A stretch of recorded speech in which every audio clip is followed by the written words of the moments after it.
આમાં અસ્તિત્વની લડાઈ જ નહોતી।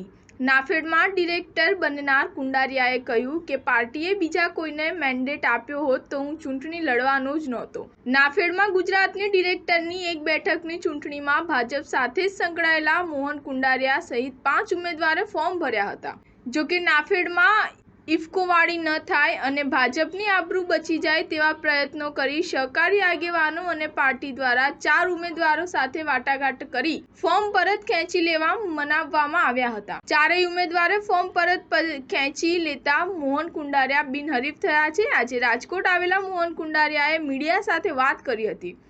તેઓએ જણાવ્યું હતું કે આમાં અસ્તિત્વની લડાઈ જ નહોતી। પાર્ટીએ બીજા કોઈને મેન્ડેટ આપ્યો હોત તો હું ચૂંટણી લડવાનો જ નહોતો। ઉલ્લેખનીય છે કે દેશની ટોચની સરકારી સંસ્થા ઇફકોની ચૂંટણીમાં ભાજપના સત્તાવાર ઉમેદવારની હારના પ્રત્યાઘાતો બાદ બીજી સહકારી સંસ્થા નાફેડની ચૂંટણીમાં ભાજપ વિરુદ્ધ ભાજપનો જંગ છેડાતા રહી ગયો હતો।